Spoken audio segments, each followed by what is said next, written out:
Hello everybody, welcome back. In today's video, I want to build a project that I've been kind of thinking about for a little while. What I want to do is I want to build another one of those broken mausoleums, but instead of having like a flying crank ghost on the inside, what I want to do is I want to create a character that looks like he's trying to climb out of the mausoleum. I've been thinking about this for a little while, trying to figure out how I plan on doing the mechanism, how I'm going to motorize them and stuff of that nature, how I'm going to make it look and all that kind of stuff. I got a few ideas running through my head of how I'm going to make this particular prop work out, so let's go ahead and get to it and see how this one turns out. So the plan for this particular build is to have two separate pieces. One piece is going to be for the brick portion and for the skeleton. That part will be separate, so it can be taken apart. And then you're going to have the mausoleum portion itself after that. And then essentially the two pieces will be attached together once everything's finalized, but it can also be taken apart for either services, repairs, or storage purposes. Okay, so I kind of went pretty far on this, mainly because I just kind of kept running into all kinds of little issues and stuff like that. So I figured it'd just be best to kind of show you what I used and what I did to kind of make this thing work, because I just kept running into issue after issue. First thing I did is I used a drawer slide, for the mechanism to slide them back and forth. This is kind of one of those ones that is on a dresser where they have like just a little keyboard tray that goes underneath of it. That's what has the brackets and the little things right there. That's what I use for the mechanism to make it move forward and backwards. And I used one of my little small motors and such like that. What I'm going to do is I'm going to go around the back side. I'm going to kind of show you what I did back here, plug it in, kind of show you it in action, and then kind of do a little more explaining on that. Okay, so I'm on the back side right here. So you can kind of see like this right here. This is the drawer slide. So, here's the bracket that's on that. Obviously, this was originally a right and a left, but I'm only using one of them. So what I did is I took this 2x4 right here. I anchored to the back side of my structure right here. Now, I will be putting a little bit more bracing on here. I want to make sure I'm happy with all the positioning and stuff like that before I make all my extra brackets. But that 2x4 allowed me to anchor the motor to it and the drawer slide. And then I took a piece of 1x and I cut it to match the shape of the backbone. That allowed me to have something to anchor to the other half of the drawer slide, plus obviously anchor the skeleton to it. Now I did add a little guide right here because what was happening is the weight of the skeleton was causing a little bit of stress, because these things originally are designed to have a drawer or a platform going all the way across, supporting the weight evenly. And now I'm kind of giving it a little bit of a twisting kind of action, so I don't want to mess up the bearings and stuff in there. So I did put a little guide right here just to kind of help with the support on there. It's just a piece of L angle screwed into the 1x right there. Now the motor right here that I'm using, I picked these up off Amazon. I've been using these quite a bit lately because I like them, because you can get these things anywhere from 1 RPM all the way up to like 60 or 70 RPMs. They're pretty affordable. They're 110s. They're really nice. They are reversible based on where you put the wires on here. They don't auto reverse though. So if it stops, it just stops. It doesn't auto reverse. But they have a lot more torque, especially the lower RPM you go, the more torque it has than like your regular reindeer style motor. And it's also, I do like it because if you don't need something as heavy duty as say like the wiper motor, this is a great alternative, because you don't have to worry about the power supply, the voltage regulator, all that kind of stuff to adjust it. You can just buy a motor that has 5 RPMs, plugged in, and you're ready to go. So I do like these right here. I'll put a link in the description for these. Now, when you do buy these, you can buy a flange that goes right on the end of the shaft right here that has a nice little set screw. So you don't have to do the welding and stuff you see right here, because I know not everybody has a welder. But you can actually buy the flange. It goes right over top there. Nice little set screw. You can anchor all your stuff to it, screw it to it. Really nice system you can work with. And you see where I just made myself a little linkage, have a little bar that goes right here, and pretty much just moves it back and forth. So I'm going to go ahead and fire it up real fast so you can kind of see it in action on the back side. Then I'll move to the front side and kind of explain a little bit what's going on the front. So here we go. I will be changing this motor out because it's a little too slow. I think it's like a 2.5 RPM. I'm probably going to up it to maybe like a 5, because I think it's moving a little too slow for this. So I'm probably going to be getting a little bit more for this. Just as an FYI, if you do decide to use these motors, for some reason these things get really hot. I don't know why, but they get really, really hot after they've been on for quite a while. But they don't seem to catch anything on fire. They don't burn anything. So you just got to be mindful of that. Let's go ahead and go to the front side and show you what I got there. All right, so here we are on the front. You see where he's going to look like he's kind of pushing himself out of the mausoleum. His head's going to raise up, so he's going to stare at you, be all creepy like. Now, I didn't want to keep cutting up all my good skeletons, so I'm actually building this out of a bunch of random parts that I had laying around. So that's how you notice I don't really have a proper neck. Plus, I needed to find a way to hinge it anyways. I'm missing part of an arm right here and stuff like that. So I figure what I'll do is I'll just put a shirt on this guy, and I'm just going to tatter it up really good. I'm also going to corpse him a little bit, because I want to be able to put like a wig and stuff like that on there. So this way it comes down and kind of hides a little bit more of the stuff that you see right here and all that kind of stuff. So that's what I'm going to do to kind of remedy that particular issue. Now the plywood you see right here, this is just a backer for the styrofoam, because I want to make sure that styrofoam has a nice something on the backside to help keep things from breaking it, especially if this thing moves or twists or anything like that. It's not going to catch the foam and just crack it and all that kind of stuff. So next step is I got to pull him out so I can glue the styrofoam on here, cut out all the brick look and stuff, make the holes right here. I'm going to put a blinder back here that's going to block everything off on the backside so you don't see it. And then after that, I can start working on getting it fixed to a mausoleum. So let's go ahead and get on that next. So the next step in this process is going to be to remove the skeleton, and I'm going to take that section right there, lay it on the foam, trace it out, cut it out, and I'm going to end up gluing that to that plywood after I do all my carving. The next step is to start mapping out my brick pattern. Now the size brick I'm going to go with is a 3x9.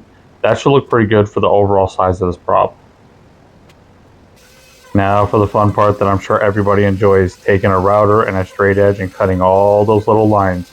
All the horizontal lines, all the vertical lines, trying to make sure they stay straight, consistent, so when you get everything done, painted, everything looks as good as possible. Now something I've mentioned in earlier videos, I'm always wearing my Bluetooth headset. I like to get kind with the rubber gasket, so at this moment I'm actually wearing hearing protection, especially while using loud power tools. If you're going to use this kind of styrofoam, you always want to peel that plastic protective stuff off there before you glue it to anything to make sure you get your best bond possible. Now just to let it dry overnight. Alright, well it's the next morning. I'm going to go ahead and pull everything off, stand it up, start pulling off the rest of the plastic protective stuff so I can start working on the next step. Alright, so one thing I forgot to mention earlier in the video is before I actually started carving my brick into the thing, I mapped out exactly where it was supposed to sit, so this way his hand landed on a mortar joint. Now right here I'm going to go ahead and remount the skeleton back in there, move him back and forth, check for clearance, make some adjustments, do some trimming, hook the motor to him, run a few cycles, make sure it's doing its thing, and then it'll be on to doing finishing work. Alright, so I've been kind of messing around with adding a few pieces back to it from that piece that I cut out. So I want to give it the look like he's kind of pushing himself through the brick wall and stuff like that, and not just a big gaping hole there. So you see how I'm kind of putting them in, stuff like that. Now once all the expansion foam dries, I'll do some more trimming on them, jag them up a little bit, make it look a little bit better and all that kind of stuff. But I realized I just ran into a pretty big problem. I have now trapped the skeleton into the prop. So when I go to cover everything with the concrete mud, paint him, corpse him, the whole 9 yards, all that kind of stuff, I can't disassemble this thing now because of what I just done. So my remedy for this is I'm going to turn it into a two-piece. So this mortar joint right here, because it's the shortest one on either side, and that just happens to work out perfectly because it's below all my bracket that holds everything. So I'm just going to take my skills, so I'm just going to cut that straight across and essentially make it to where this whole upper section can separate from this lower section. That'll allow me to take the skeleton off the rig, put that piece back on with a piece that's going to go from here like this with screws in it to lock everything back in place. I'll be able to cover everything with the concrete mud, paint it, all that kind of stuff, everything I need to do. I'll be able to do him, get him all ready and stuff like that. And then I can literally take it apart, put him into it, put everything back on top, line everything back up, and everything will be just fine. So a little bit of a oops, kind of moment, but it's an easy fix. So I'm going to go ahead and wait for this to dry, do all my trimming first, and then we'll see what it looks like after that.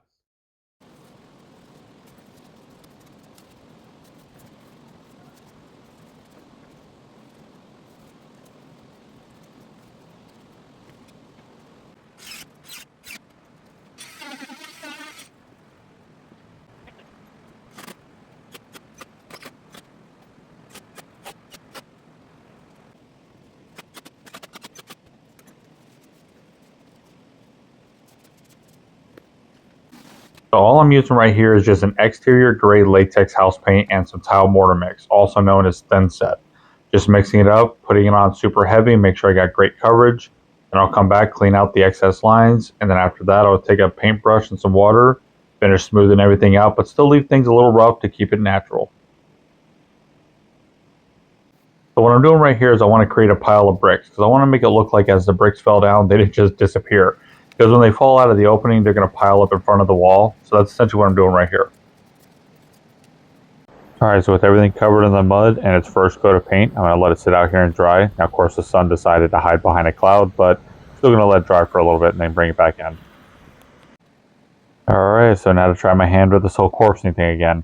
Like I said, with the head being able to lift up, I'm going to have the string on the backside. I want to be able to hide everything, from a side profile. So that's what the hair and the wig and stuff like that's going to essentially do.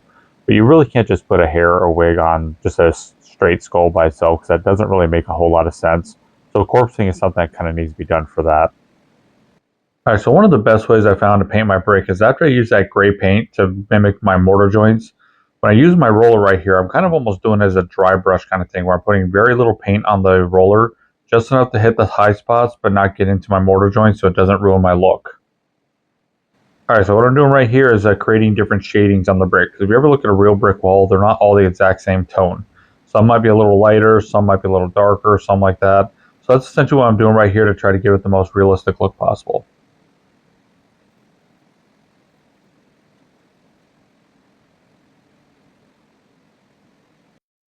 So I pretty much got the brick portion about where I'm going to leave it. I still got to do some aging and stuff like that, but that'll be once it's mounted into the mausoleum so I can do everything at the same time. Now what I was kind of doing right here was kind of like mimicking, I guess you can say, like the dust from the mortar joint. So as the brick was breaking off and falling down, it's kind of like leaving dust trails and stuff like that down the face of the brick and stuff like that. So that's essentially what that's supposed to represent, I guess you can say. Now for the skeleton himself, he's sitting right here. Still got a little bit more to do to him. Still waiting for some paint to dry and stuff like that. I still got to do the wig on him, put the shirt and stuff like that on him, but he's just about done. Now, what I'll be using for the mausoleum is this right here. Now, the reason I don't have any build section for this particular one right here is because I was actually building this originally for that prop right there. I got that far into it and realized I didn't like it. I didn't feel that it really fit what I was trying to do with this one over there, but I do think it's going to work great for this one. But I am going to make a small adjustment to it. I'm going to kind of round out these corners a little bit to sort of mimic what I have going on up there. Other than that, I just got to start building the side walls, the roof. I'm going to do the same thing with this one I did with the other one. I want everything to be hinged so I can fold everything up without no problems. So pretty much after that, I'll put these two pieces together so I can do the aging on them, and then we will do final assembly. Now, when I say that I got really far along with this other mausoleum before I changed my mind, I actually had all the walls built, the roof built, the whole 9 yards originally, and then changed my mind completely. So the other mausoleum, when I built it, I made it the exact same size as this one, so all my walls and roof and all that stuff would line up so I didn't have to build the walls twice. That's why in the last video you noticed I didn't have any wall fabrication footage, and that's because it was already all built. So pretty much what I'm doing right here, I just take 1x2s, make my rectangle frame, and then use some 2x6s, cut it little 45 triangles, and that's essentially what makes everything nice and square. And then right here, I'll screw it right to the mausoleum to make sure everything's nice and straight, get everything just the way I want it to, and then after that, then I'll put all my hinges on.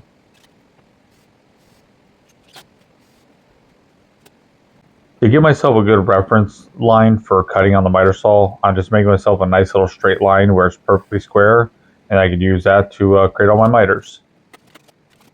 Oh, I see I got myself a little miscut. Measure twice, cut once, right? So I just had to make that piece 1 inch longer, take it apart, put it back together. No harm, no foul, like it never even happened. Now, one of the things I like to do on the side to try to keep everything as lightweight as possible is use this roof wrap right here. It's essentially the same thing as tar paper, just it's a different kind of material.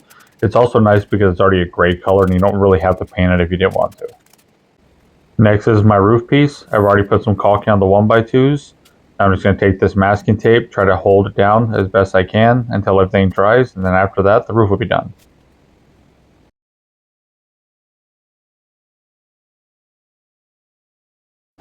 Now to slide everything together for the first time and get a glimpse of what it's going to look like. Now here I'm just putting a super heavy coat of gray paint over the entire thing to make everything one neutral color before I start my aging process.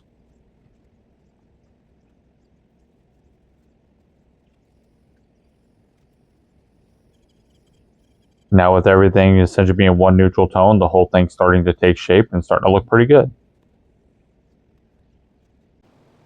Alright, so now to try to make this thing look nice and old, so I'm using that really dark greenish black paint that I use, and I'm just using just straight water in my spray gun right here.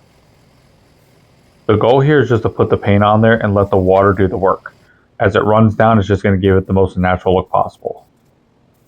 Okay, so I did about 2 coats of that green, letting it dry in between the coats. Now I'm going to come back with some black. I'm just going to do some outlining. Go down some of the lines, around some of the curves, make certain things stand out a little bit. Stand back, kind of mist it on there, create layering and stuff like that.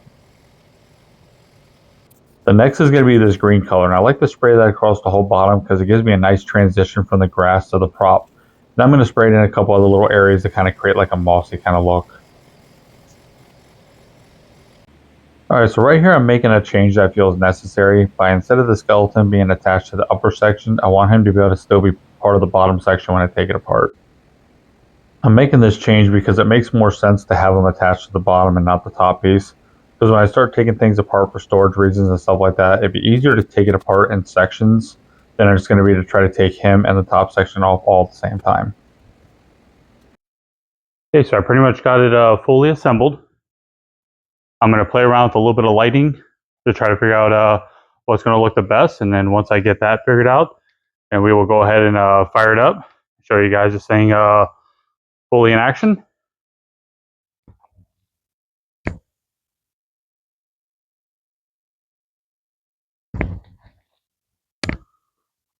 So let's get this thing lit up. All right, well, it's the next day. Yesterday, I was kind of messing around with that lighting, and I realized I have a big problem. And I'm pretty sure you can see it even right now with all the shop lights and stuff like that on. As you can see, I have him way too dark. So right now, he's blending in with the brick on the backside. He's practically almost camouflaged to the point that the only thing that's really standing out is his shirt and his teeth when he looks up at you, which obviously a problem because no lighting is going to make this thing look like I want it to look. So I'm going to experiment with some different colors first and stuff like that by maybe even use like a grayish color, maybe greenish or something like that. Just see if I can make him stand out a little bit better and kind of make this prop come to life a little bit better. If I can't figure out what I want to do as far as color-wise that goes, I'll probably just turn it back into a skeleton by essentially removing all the corpsing aspect. But I will be stuck with the shirt still because as you saw in the early part of the video, I'm missing some of the arm bones. And it's way too late in the process to switch to a different skeleton because this is one of the older skeletons that I used right here. And I'm sure the newer ones are slightly different in size. And I'm sure it's not going to fit my rig. It's not going to fit through the opening properly and stuff like that. And it's way too late in the process to essentially make that kind of change. So the easiest solution is just leave the shirt on them. Maybe I'll open it up a little more so you can see the rib cage or something like that. And that's really going to be the best bet. So that's going to be the next step. I'm going to experiment with some colors first. If I still can't get what I want, then it's just going to go back as just a regular skeleton and we're going to go from there. So pretty much let me get that done and hopefully we'll see this thing come to life very shortly. So let's get to that next. All right, so I kind of settled on a color. You guys have to tell me what you guys think. I can always change it down the road. But we also exposed the skull just a little bit more because my wife and I were kind of looking at it. And the way I did the fingers and the hands where you see a lot more of the bone, you couldn't really see that on the skull. So I ended up doing that right there and exposing a lot more of the skull and having a little bit less, I guess, skin than it had before. That kind of darkened up the areas directly around where the skin is kind of, rotting off and stuff like that. So that's kind of the color I went for at the moment. But this is my mausoleum wall breaker, I guess you can call them.